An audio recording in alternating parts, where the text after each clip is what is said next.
Hello, I hope everyone is having a good week. It's been a little bit since my last video, but it's usually a while between all my videos.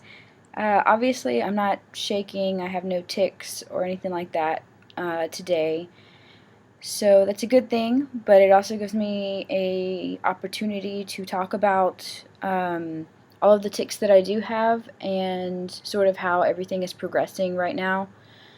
I was diagnosed with Sydenham's Chorea in 2011, and then a couple months ago, maybe December of 2012, I was diagnosed with ADHD, OCD, and Tourette's syndrome. I'm pretty sure that the Tourette's sort of go hand in hand with the Chorea.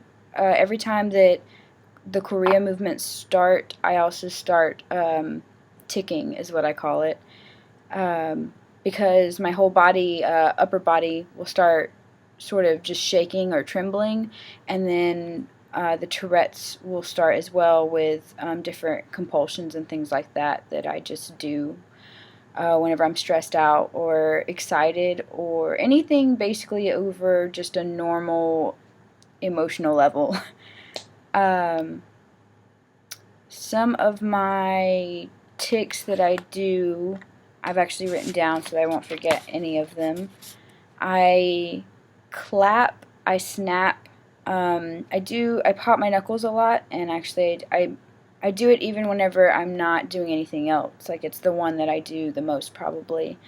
And then I rub my nose, the shrugging, I also overextend my elbows. I go like this a lot, where it just pops. I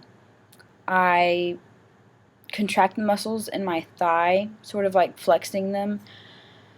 And I do a lot of stomping. I have the urge to hit things, whether it's a wall or a dashboard or a person. I have to really watch out for it, and if it seems like I'm about to hit someone, I usually warn them or try to stop before it gets there. I also do facial grimacing. The corner of my mouth will like pull down, and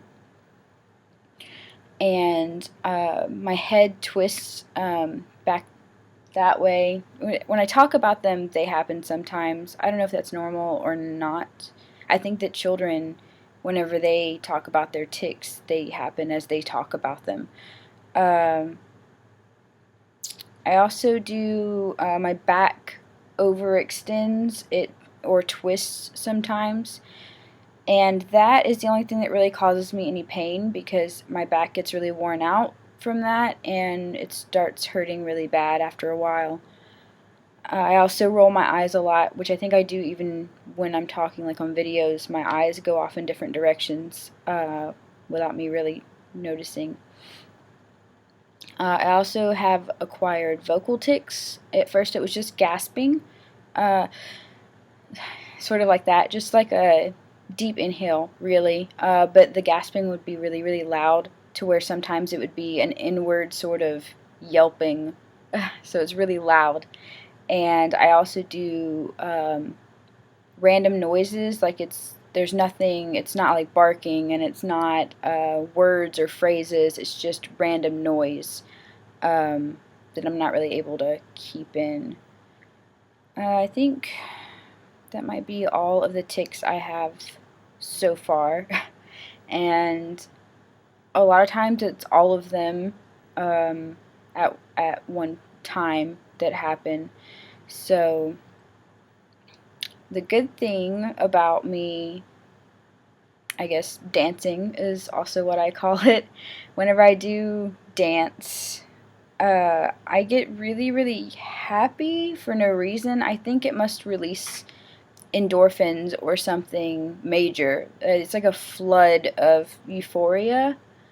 So I don't really have a problem when it starts. I'm usually really happy and around my friends who joke about it nonstop, and I kind of like that. I like that they don't have a problem with it, and I'm not embarrassed because they're not embarrassed.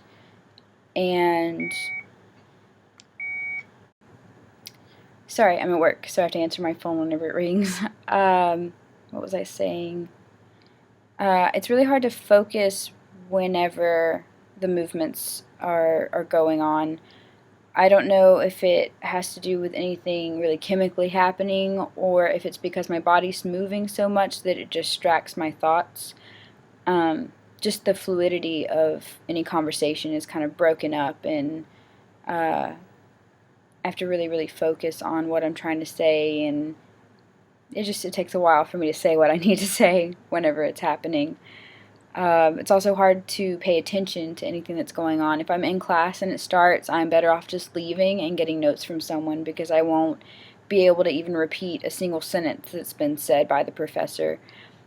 Let's see, anything else? I don't really think there's anything else that really goes into it. I get really, really tired if it goes on for more than a few hours. Before that, like I said, it's just really happy and I'm laughing the whole time and having fun, and it really doesn't bother me at all whenever it's happening. It's just if it's going on for a few hours, near the end of that kind of wears off and I have no energy left, but my body's still moving and I get really worn out, and most of the time I'm not in a position to where I can just go and lay down, because I mean I still have things that I need to do, errands that I have to run, and I don't really have anyone looking after me. I look after myself. So yeah, I mean, it has its challenges, but it could always be worse, is what I say. I am seeing a neurologist this week, so hopefully we will figure something out. There's not really any medication I can take that won't interfere with other things. I'm on medication for ADHD, and that sort of, I think, exasperates the movements a little bit, because I am having them a little more frequently than what I was before. Before, they were happening once every 2 weeks, if not a little bit more, but now they're definitely happening at least once a week, but usually maybe two times a week probably. So yeah, that's pretty much all I have on that front. So if you have any questions, I am more than happy to answer them. You'll get more detail and everything if you send me a message in my inbox and not in the comment box, because it's a little bit harder to reply when you have a word count that you have to do. So yeah, I guess I will catch you in the next video. Bye.